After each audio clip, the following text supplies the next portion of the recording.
Hey guys, Screw Blind Wave. I'm Eric. I'm Aaron.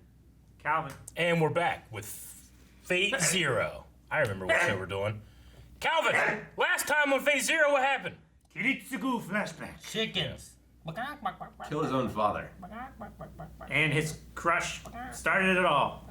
It was an amazing, awesome episode. Amazing. I left Kiritsugu, so excited to see him win this war. I hope. An end war. But we also like Kirei a little bit, don't we?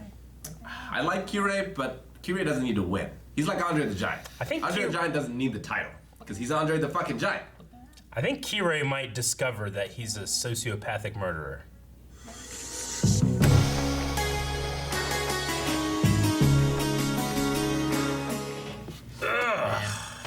Yeah, I thought about whenever he was just in the boat, he was like, I got a plan for that, or, I'm taking care of that, okay.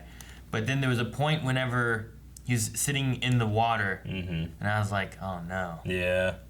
Like, I think it was when I saw the briefcase on the ground. Yeah. And I was like, oh no, what's in the briefcase? He's like, this is going a different way than. I thought like maybe he's gonna go out, she's gonna like land the plane, like in the water, because you can do that, and then get her, but. Takes a very skilled pilot though. Yeah. The other thing, I was like, well, maybe this is like, he's setting up like a backup for if things go bad and she gets bitten, we're gonna have to blow up that plane to kill everything on board before it possibly gets somewhere else or something. I don't know. Didn't want to hit land or something. Oh, so perfect. I know. So perfect for his character. Yeah. My favorite kind of characters. Will do anything to accomplish their goals. Dude, that voice performance at the end was fucking god tier. That was so good. Yeah, it's heart-wrenching. Yeah. And it matched the animation so well, Like when they, when they're doing it in the sub, they just perform and then they animate to that. But here, you have to match it, Like it's just an unfair advantage that the sub voice actors have. But they killed it in this. They both did great. Yeah. I just love looking at this show. I know, it's so good, man. Like almost every frame is a painting in this. Definitely. Really Especially the montage of him killing people like in the beginning. Like every frame felt like a noir-esque composition. I loved it. And then we also got like I guess the idea that he has, or he got the idea for the Grail too. Yeah. I kind of thought he was just gonna wish for peace. Yeah, those feelings to go away. But he's going the route of kill everyone that has that, It seems like, kill everyone who's like our target. Yeah. Is what she said before. So everyone, like, I don't know if that means everyone that uses magic.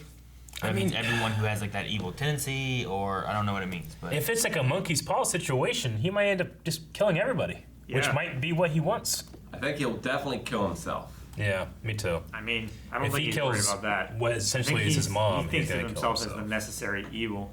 Yeah, no, I'm not saying that he's against that happening. I just think that that's definitely part of his plan. It is. There won't be any room left for men like him. I thought he wants to create. Like, I don't know what the scale of what you can wish for or whatever is, or that if there's even a wish, like what you could actually ask for. Like that might just be bullshit or whatever. But I imagine that I thought he was gonna try to like change human nature, because even if you kill every bad person, it's still gonna pop up. You're not gonna end it. Like that's unfortunately part of human nature. What makes a bad person? Yeah. Like, how does that? I mean, what makes a person good and bad?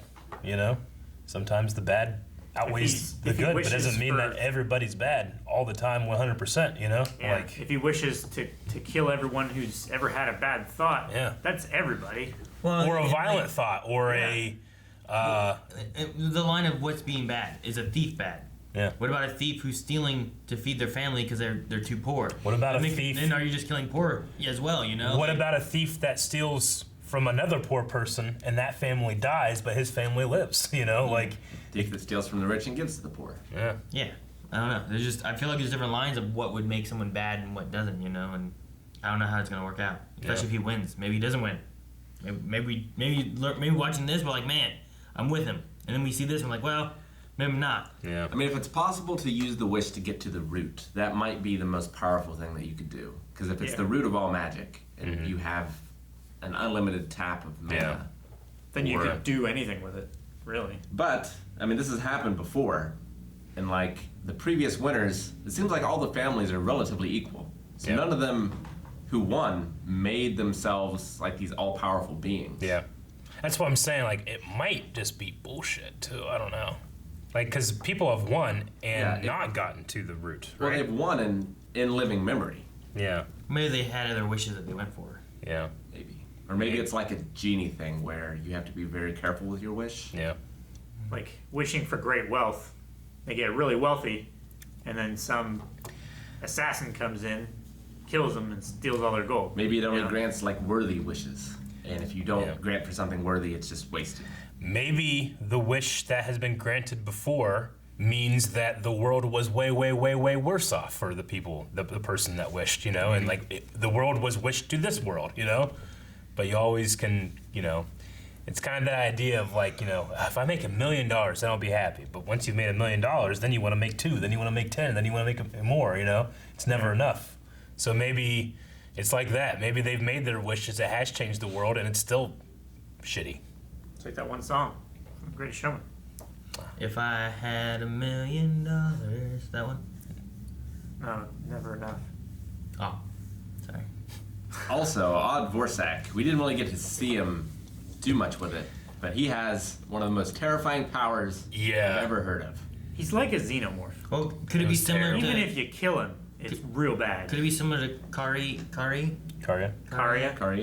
Like, Maybe. he has bugs and stuff. Yeah, but we haven't seen him make like an undead army. And he has bugs inside him.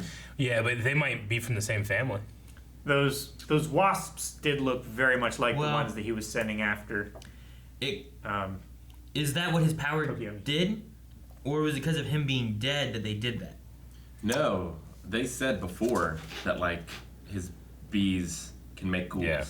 I think it was just a safeguard. If they do kill me, then this happens as a one final fuck you. I think it's kind of way. They also said he was a fallen apostle. Yeah. A vampire. Yeah. Yeah.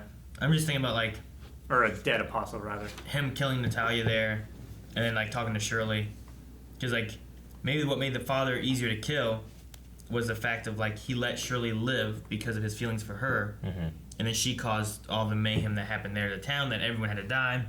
Yeah. Then when he got to the dad, he's like, well, if this is going to cause other things to happen in other places, no matter how I feel about you, that's what caused it to begin with.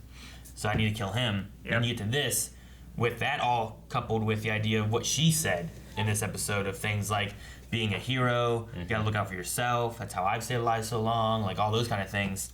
I think that's part of the reason why she smiles at the end when it's been blown up.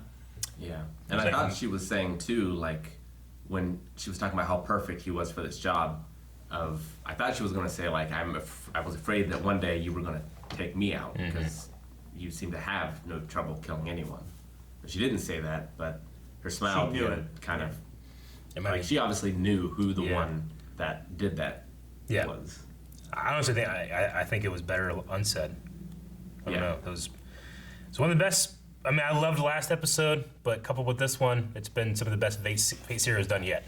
No, it was good. I wasn't expecting another like flashback episode. I thought after the last one, I thought we were gonna go back or do another character. Now we have enough to know where he started and why he got into this, without even seeing like the training method or any of that. Yeah. I felt like I had enough information to be like, well, okay, well there's Kiritsugu, and I'm set with it, and going forward. And then they showed this. I'm like, okay, well this was a good episode too. Yeah. I was kind of looking forward to seeing Kirai's flashback episode. Yeah. Well, we kind of saw his already with like a little bit of him growing up and his motivations and things.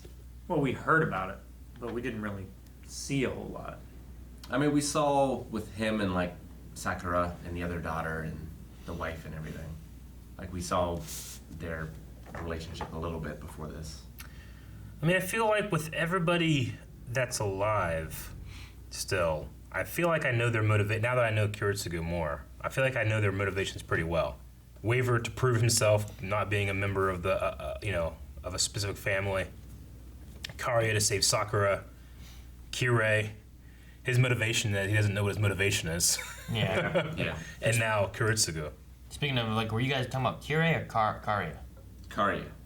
I was talking about Kirai. Okay. Oh. I thought so. Okay. All right. I was confused in the conversation, Okay, so I got that makes sense. Yeah.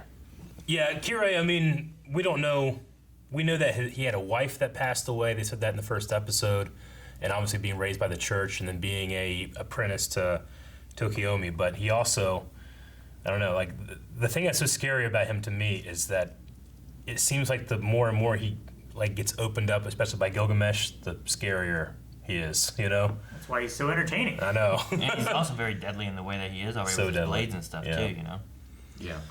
All right, well, another amazing episode of Fate Zero. I want to say, like, oh, let's get back to the main story, but I wouldn't mind just, let's have more of this, too. I like I wouldn't mind going from this point, like episode by episode, all the way up through the years until we get to the end of the Grail. Well, the thing is, if we go back to the present time, we possibly lose more people. Mm-hmm.